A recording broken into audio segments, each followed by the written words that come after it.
Surat crime branch પોલીસે વર્ષ 2022માં મુંબઈમાં હથિયારો સાથે ધાડ તેમજ વલસાડ રેલવે આંગણિયા લૂંટના ગુનામાં રીઢા આરોપીઓને હાથના બનાવટી અને દેશી પિસ્તોલ સાથે ઝડપી પાડી કાયદેસરની કાર્યવાહી હાથ ધરી છે. આવી ભક્તો જોડાયા. 23 નંબર. સુરતમાં આગામી સમયથી બાઇક ચાલકો હેલ્મેટ ફરજિયાત થનાર છે. ત્યારે વરાછા હીરાબાગ સર્કલ ખાતે ટ્રાફિક પોલીસ દ્વારા હેલ્મેટ ડ્રાઈવ યોજી હેલ્મેટ ન પહેરનાર બાઇક ચાલકોને ગુલાબ આપી હેલ્મેટ પહેરવા જાગૃત કર્યા. 24 નંબર. 31ની પૂર્વ સંધ્યાએ ભારતીય બનાવટનો ઇંગ્લિશ દારૂની નાની મોટી બોટલ તથા બિયરના ટીન મળી કુલ નંગ 1352 જેની કુલ કિંમત ₹2,12,590 મત્તાનો દારૂનો જથ્થો ખટોદરા પોલીસે ઝડપી પાડ્યો.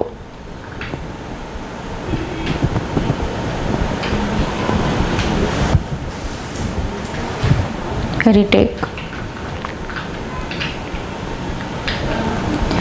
31ની પૂર્વ સંધ્યાએ ભારતીય બનાવટની ઇંગ્લિશ દારૂની નાની મોટી બોટલ જેની કિંમત રીટેક.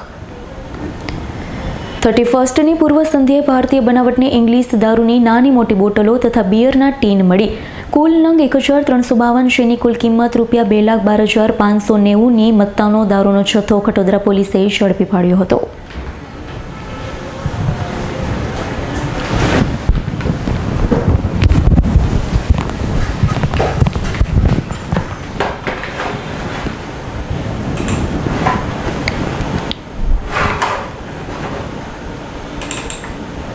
વીઓ.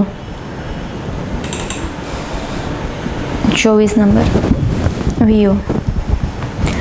સુરતમાં 31ને લઈ પોલીસ એક્શન મોડમાં આવી ગઈ છે. ત્યારે ખટોદરા પોલીસે 31ની પૂર્વ સંધ્યાએ સુરત પોલીસ તરફથી જો એક મુહિમ ચલાવવામાં આવી રહી છે, જેટલા અમારા લુખાઓ અહીંયા છે, ક્રિમિનલો છે, એના વિરુદ્ધમાં જો ટીમો કામ કરી રહી છે. એમાં સુરત શહેર ક્રાઇમ બ્રાન્ચને ઇન્ફોર્મેશન મળી કે લગભગ 4 જેટલા છોકરાઓ છે. આ છોકરાઓ એના પાસે વેપન છે અને વેપન લઈને આ લોકો પૈસાના બહુ જરૂરિયાતમાં છે, કોઈ મોટો ક્રાઇમ કરવાની તૈયારીમાં છે.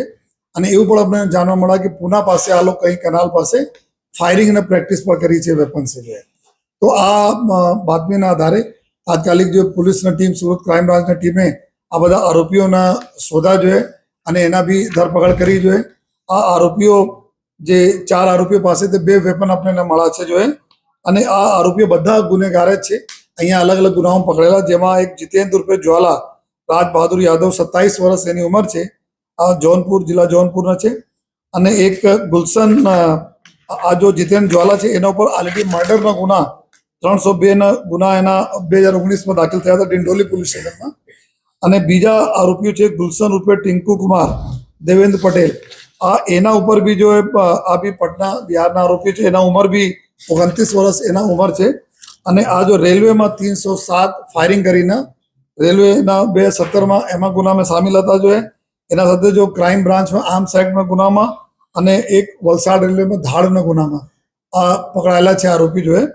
અને ત્રીજા ગુનેગાર છે નિલેશ ઉર્ફે અજીત.